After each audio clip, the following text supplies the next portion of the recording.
Hallelujah, praise the Lord. யாவரும் இந்த காலை வேளையில் இயேசு கிறிஸ்து நாமத்தில் வாழ்த்துகிறேன். பிரியமானவர்களை, மீண்டும் உங்களை ஆஸ்வாத மன்னா மூலமாய் சந்திப்பதில் மகிழ்ச்சி அடைகிறேன். ஒவ்வொரு நாளும் காலைதோறும் அவர் கிருபை புதிதாய் இருக்கிறது என்று வேதம் சொல்லுகிறது. அதே போல ஒவ்வொரு நாளும் உங்களுக்கு தேவனுடைய வார்த்தை புதிதாய் கர்த்தர் உங்களுக்கு கொடுத்து ஆசீர்வதிக்கிறார். அல்லேலூயா. சோர்ந்து போகாதவர்கள் உங்கள் வாழ்க்கையில் ஒரு புது பலனை கொடுத்து இன்று முதல் உங்கள் வாழ்க்கையில் ஒரு விடுதலை கட்டளையிட போகிறார். ஆமேன். அல்லேலூயா. நேற்று இரவரைக்கு ஏதோ ஒரு பலவீனத்திலே, சோர்விலே, போராட்டத்திலே, தோல்வியிலே, மரண பயத்தில் ஏதோ ஒரு சூழ்நிலையில் கட்டப்பட்டவர்களாய் காணப்படலாம். உங்கள் வேலை ஸ்தலமாக இருக்கலாம், உங்கள் குடும்பமாக இருக்கலாம், உங்களுடைய தனிப்பட்ட வாழ்க்கையாக இருக்கலாம், உங்களுடைய ஆவிக்குரிய வாழ்க்கையாக இருக்கலாம். இது ஒரு பலவீனம் உங்களை தாக்கி கொண்டிருக்கலாம். உங்களுடைய கையின் பிரயாசத்தை பெற்றுக்கொள்ள முடியாதபடிக்கு, வேலைக்கு போக முடியாதபடிக்கு, பல விதத்தில் குறிப்பாக உங்கள் பிள்ளைகள் வாழ்க்கையில் அடிக்கடி பலவீனத்தில் சோர்ந்து போயிருக்கலாம். இப்பொழுது கர்த்தர் உங்களோடு பேசுகிறார். அந்த வார்த்தையை கேட்டு நாம் ஜெபிக்க போகிறோம். உங்களை கர்த்தருக்கு ஒப்புக் கொடுப்பீர்களா? லூக்காவின் புஸ்தகம் 13ஆம் அதிகாரம் 12ஆம் வசனத்தை வாசித்து பாருங்கள். இயேசு அவளை கண்டு தம்மிடத்தில் அழைத்து, ஸ்திரியே, உன் பலவீனத்து நின்று விடுதலையாக்கப்பட்டாய் என்று சொல்லி. அல்லேலூயா. ஆண்டவர் விடுவிக்கிறவர். ஆண்டவர் பலவீனத்திலிருந்து விடுவிக்கிற கர்த்தர். இன்றைக்கு எப்படி பலவீனம் என்று சொல்லும் பொழுது, பலவீனம் பல விதத்திலே நம்மை தாக்குகிறது. பாவம் பலவீனத்தை கொண்டு வருகிறது. பாவத்திலே கட்டப்பட்டவர்கள் பலவீனமாய் போய் விடுகிறார்கள்.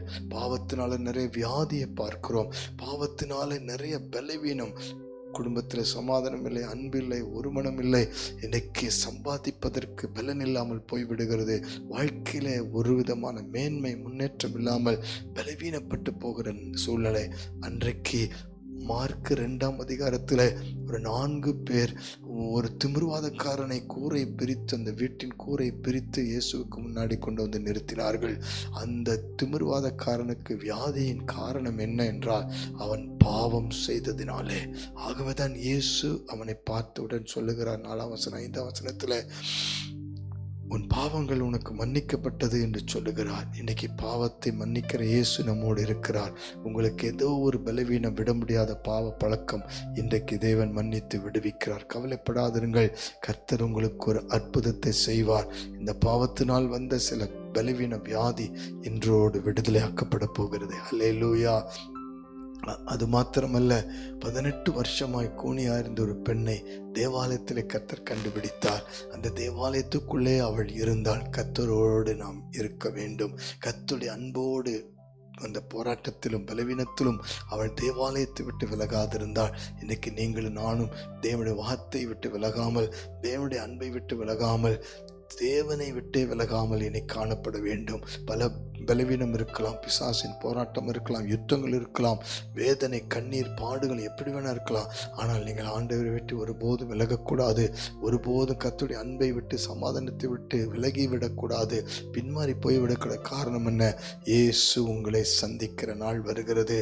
அன்றைக்கு அந்த கூனியை தேவன் சந்தித்தார். அவளை அழைத்தார், தொட்டார், விடுவித்தார். பாருங்கள், அந்த பொல்லாத பலவீன ஆவி வெளியேறினது.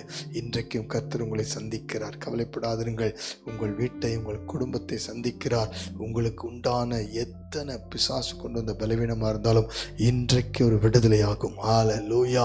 உங்கள் பிள்ளைகள் எந்த ஊரில் இருந்தாலும் தேவன் உங்கள் பிள்ளைகளை சந்திப்பார். உங்கள் காரியத்தில் அந்த சூழ்நிலையிலிருந்து விடுதலையாக்குவார். உங்கள் ஜெபம் கேட்கப்படுகிறது. இப்பொழுதும் நாம் இந்த நாட்களில் கர்த்தருடைய வார்த்தையின்படி நமக்கு தேவன் விடுதலை கொடுக்க போகிறார்.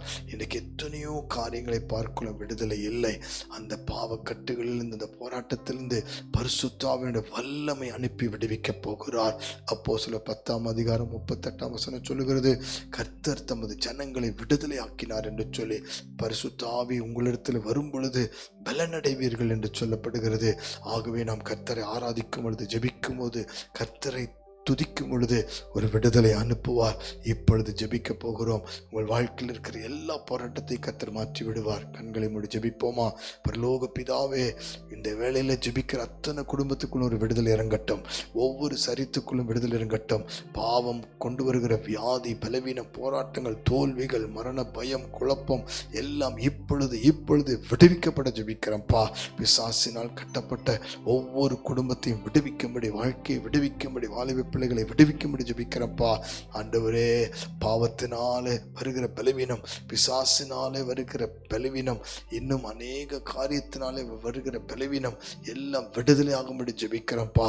இப்பொழுதே கர்த்தருடைய வார்த்தை, கர்த்தருடைய வல்லமை, கர்த்தருடைய அபிஷேகம், கர்த்தருடைய கரம் ஒவ்வொருவரையும் தொடுவதற்காய் நன்றி. வீடுகளுக்குள் வல்லமை பாய்வதாக, தொடர்ச்சியான பலவீனம் எடுக்கப்படுவதாக, ஜெபிக்க முடியாமல், ஊழியம் செய்ய முடியாமல் கட்டப்பட்டவர்களை விடுவிக்கும்படி ஜெபிக்கிறேன். உமது ஆவியின் பலனை ஊற்றுவீராக என்று ஜெபிக்கிறேன். இப்பொழுதிலிருந்து கர்த்தர் விடுதலையாக்கி கூனான வாழ்க்கையை நிமிர பண்ணி உம்மை மகிமைப்படுத்த உதவி செய்யும். நீர் அப்படி செய்வதற்காக உமக்கு நன்றி. இயேசு கிறிஸ்துவின் மூலம் தாழ்மையோடு ஜெபிக்கிறோம். சாட்சியாய் நிறுத்தும் ஜீவனுள்ள நல்ல பிதாவே. ஆமேன், ஆமேன், ஆமேன். God bless you. இன்று முதல் உங்களை கர்த்தர் விடுதலையாக்கி விட்டார். விசுவாசத்தோடு இருங்கள். கர்த்தரை மகிமைப்படுத்துங்கள்.